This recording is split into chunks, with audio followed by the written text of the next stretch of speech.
we are learning new details tonight about the two people who survived this terrifying bridge collapse and two other individuals who, by a stroke of good fortune, missed the catastrophe by just minutes. Danny Freeman is out front live from Baltimore. Danny, what is the latest that you're learning about what is truly an unbelievable story of human survival? Yeah, Brianna, the more that we're out here, the more that we learn about not only these stories of survival, but also, you mentioned it, those stories that are close calls as well. I mean, when you look at this bridge behind me, or what's left of this bridge behind me, you can imagine that enormous drop, those bitterly cold waters below, that violent collapse. And despite all of that, two people who were on that bridge survived. It's a miraculous story of survival. We're learning new details about the construction worker who fell more than 185 feet into the water and lived. Jeffrey Pritzker, the executive vice president of Bronner Builders, says the Mexican national who worked for the company likely survived by swimming before being rescued by first responders. The man was treated at the University of Maryland Medical Center's Shock Trauma Center, but was released hours after the collapse.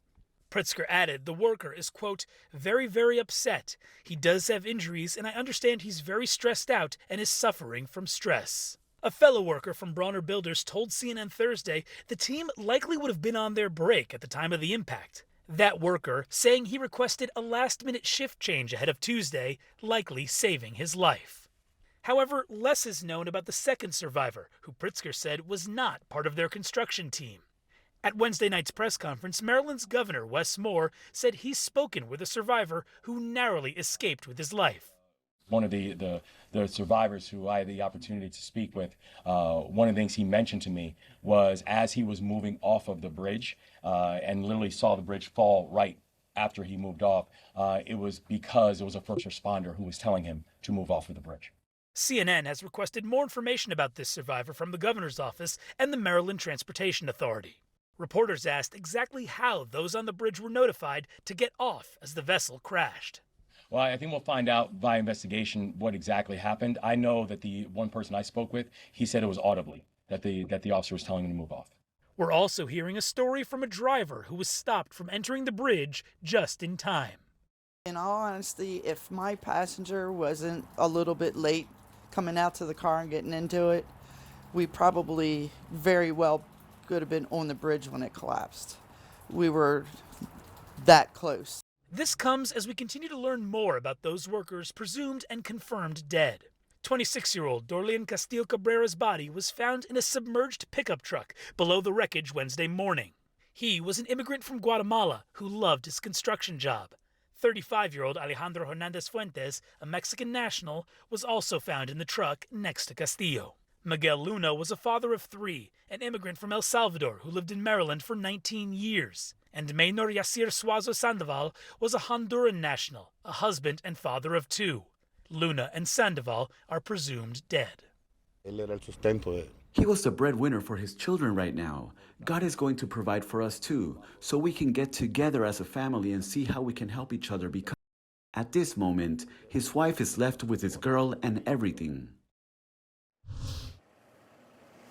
Now, one other thing, Brianna, that I'll note that we're learning this evening from Mexican officials is that worker that we mentioned at the top of the piece who survived the collapse and was rescued, he's actually related to two other victims. So that means that 3 of the 8 people who were on that bridge when it collapsed earlier this week were all family members. 2 died, 1 survived. Brianna? No wonder he is beside himself. Danny Freeman live for us in Baltimore. Thank you for that report. In Baltimore, the largest crane on the eastern seaboard has now arrived at the collapsed Francis Scott Key Bridge. Its mission is to try to remove the twisted, heavy debris, clear the channel, and reopen the port of Baltimore. CNN's Gabe Cohen is still on the scene for us. Gabe, what's the latest? Well, Allison, I just got off the phone with an official at the command center who told me they are hoping that crane, the largest on the East Coast, is going to get to work later today to start clearing the debris here from the Patapsco River. And we understand that 2 more cranes are also on their way, according to the Transportation Secretary, Pete Buttigieg. But look, this is going to be a massive project that takes many days, and that is because the scale of what we're talking about. The Dali, this ship, is the size of the Eiffel Tower, just turned on its side. And then, of course, there are those huge pieces of steel, the sections of the bridge. You can see part of them above the surface of the water, but most are down below. And so engineers right now are trying to figure out how they're going to cut that into pieces and start clearing away the debris. But bear in mind, it is going to have to be done in a very delicate and sensitive way because officials fear that the 4 missing construction workers are likely buried under that wreckage. And so once they have cleared all the debris, they're still hoping that divers can go in and recover those 4 remaining men, Allison. They're very focused on that, bringing closure to the families. But they do want to move forward with this salvage operation today. Again, the news being that that huge crane should be getting to work in the hours ahead. In terms of the NTSB investigation, we still don't know what caused that power outage, that total blackout on the ship where the pilot lost steering, lost the ability to control the vessel just before colliding with the bridge. We may not know that, Allison, for quite some time. Gabe Cohen, thanks for explaining all the complexities here. All right, joining me now is Abe Eshkenazi. He's the CEO of the Association for Supply Chain Management. Mr. Eshkenazi, tell us what all of this is doing to the country's supply chain. Well, I think we've got to really take a look at overall the supply chain and in terms of the supply and inventory levels that we've had compared to the pandemic and some of the other disruptions that we have. This one is not as significant. This is a logistical issue. I don't want to downplay the impact that it has to Baltimore and the port. Obviously, you've got 15,000 workers at the port, 100,000+ individuals and support systems that are connected to the port. However, the other disruptions that we've experienced, unfortunately, have prepared us. We have higher inventories today. We have greater capabilities to respond to the challenges. And this is a logistical challenge. This isn't similar to what we experienced in the pandemic with the demand shifts and the demand surges and irrational buying. The logistical issue should be able to be handled by the other ports.